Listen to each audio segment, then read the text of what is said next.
How you doing? So it's BMW E70 X5 2010, and I inherited this from my father, who was a bit more heavy than me, and this foam managed to collapse in the seat. What's really happens is the foam doesn't collapse so much as the springs that support the foam underneath tend to sag. So I went to BMW and I said, can we just replace the foam, or can we do some sort of spring support? Oh, no, a whole new seat, $1,100 plus the time taken to do it. It's going to be up about $1,500. So I went to an upholsterer and I said, look, can you put extra foam or do something to boost up the strength of the seat, because I'm sagging pretty badly and sagging at the back. He said, no. All we can do is we can change that foam from that seat that's probably a bit stronger and put it into this seat. So it's going to cost you $400. We have to pull both seats out and then we have to replace the foam and put both seats back in. Well, he did that. $400 later, there was absolutely no difference in the support. And of course there wouldn't be, because it actually isn't the foam that's the problem, it's the springs. And again, I said, well, look, you haven't fixed the problem. You know, what else can we do? Well, it's a whole new seat now, a whole new seat, or nothing. Well, that's absolute crock. The problem is those springs, and there's a pretty easy solution. The first one for the bottom. If the bottom is sagging and you're feeling it really badly springing, have a look under there. I have jammed.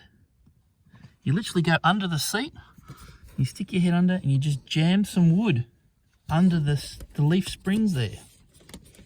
And there's my wood there, and it's actually a bit of wood that I've just filed off my I was making sleepers for the back fence and they were too wide, so I just cut off some really nice hardwood and I've been using that. So now they're you cut them about 30 centimeters wide. This is the back. I'll show you, there's some springs in there, and I'm just starting to tuck one of these in here. I'm probably going to put another couple across the brace. Now, the main reason why I made this video is because nowhere online did it easily show how to pull these backs off. And not on an E70 anyway. The way it works is there's clips there and there, and they're on the bottom there, and then there's just pushes, punch pushes into there. So the bottom of it clips. If you look at it, that will clip onto there, and that one clips onto there. And then these little holes just push, these little springs push into there, so they just pop in. So if you want to get the back of the chair off, you just pull on the top. Pull, and it goes pop, and then it folds out, and then you just lift like that, and those little clips clip off the bottom. I was pulling from the bottom, and it certainly didn't get them off, because those clips are well caught under there. Pulling from the side, couldn't get to them. Shoving screwdrivers down, none of that, and it's bang, off she came.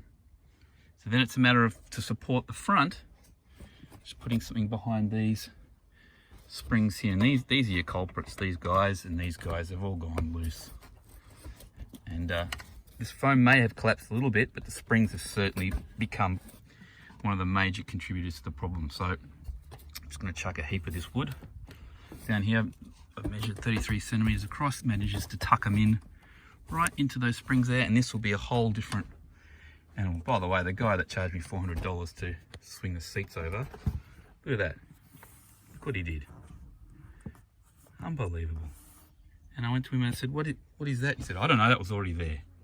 And that's the end of that discussion. You've got no leg to stand on. Anyway, I hope this helps you fix your seat for the cost of a couple of pieces of wood, and you've got a nice strong seat again.